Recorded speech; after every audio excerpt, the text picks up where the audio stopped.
ಈ ಚಳವಳಿಗಳನ್ನ ಮಾಡ್ಬೇಕು ಅಂತ ಅನ್ನಿಸ್ತು? ಹೋರಾಟದ ಹಾದಿ ಹಿಡಿದಿದ್ ಯಾಕೆ? ನಾನು ಜಯೇಶ್ ಪಟೇಲ್ ಅವ್ರಿಗೆ ನನ್ನ ನೆನಪಿದೆ.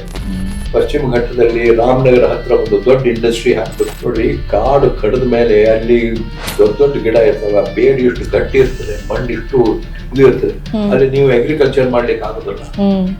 ಅವ್ರು ಸಣ್ಣ ಸಣ್ಣ ಹುಡುಗಿಯರು ಇರ್ತಾರಲ್ಲ, ಸ್ವಲ್ಪ ಚೆನ್ನಾಗಿದೆ ಹುಡುಗಿಯರು. ಈ ಟ್ರಕ್ ಡ್ರೈವರ್ಸ್ ಎಲ್ಲ ಮಜಾ ಮಾಡ್ಲಿಕ್ಕೆ. ರಷ್ಯಾದಲ್ಲಿ ಆಕ್ಸಿಡೆಂಟ್ ಆಗಿ ಎಷ್ಟೋ ಜನ ಕ್ಯಾನ್ಸರ್ ಇಂದ ಇವತ್ತಿಗೂ ಬಳಲ್ತಾ ಇದ್ದಾರೆ. ನಾವು ಕೇರಳಕ್ಕೆ ಬಂದ್ವಿ, ಕೇರಳದಿಂದ ಜನ ಬಂದ್ರು, ತಮಿಳುನಾಡಿಂದ ಬಂದ್ರು, ಆಂಧ್ರದಿಂದ ಬಂದ್ರು. ರಾಟಿಂಗ್ಟನ್ ಬ್ಯಾಟ್ಸ್ ಅಂತ 1932 ಒಳಗೆ ರಾಟನ್ ಬಂದ ಸ್ವಿಟ್ಜರ್ಲೆಂಡ್ ಇಂದ.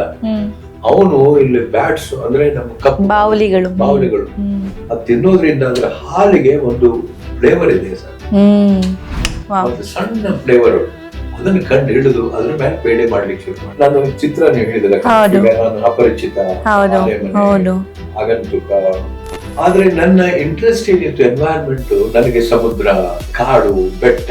ಆ ಟ್ರಾಲಿ ಒಂದು ಹೇಳ್ಕೊಂಡು ಅದ್ರ ಮೇಲೆ ಸಣ್ಣ ಕ್ಯಾಮ್ರಾ ಇಟ್ಕೊಂಡು ಈ ಶಾರ್ಟ್ ಬಂಗಾರದ ಮನುಷ್ಯ ಮೇಲೆ ಭಕ್ತ ಪ್ರಹ್ಲಾದ ಅಂತ ಒಂದು ಕಾಂತಾರ ನೋಡಿದ್ರೆ ಕಾಂತಾರ ಚೆನ್ನಾಗಿದೆ. ಯಾಕೆ ಚೆನ್ನಾಗಿದೆ ಅಂತಂದ್ರೆ ಅದ್ರೊಳಗೆ ಯಾವ್ದು ಶೋ ಆಫ್ ಮಾಡಿಲ್ಲ. ನಾನು ದೊಡ್ಡ ಆಕ್ಟರ್ ಆಗೇನೆ ನನಗೆ ಅನ್ಸಿದ ಆ ಶಾರ್ಟ್ಸ್ ಟೇಕಿಂಗ್ ಇದೆಲ್ಲ ಅಮೇಜಿಂಗ್. ಟೇಕಿಂಗ್ ಹೇಗೆ ವಿಚಾರ ಮಾಡ್ತಾರಂತದ್ದು, ಅದಕ್ಕೆ ಸಾಕಷ್ಟು ದುಡ್ಡು ಬಂತು, ಪಾಪ ಅವ್ರಿಗೆ ಬಂತು ಎಲ್ಲೋ ಗೊತ್ತಿಲ್ಲ.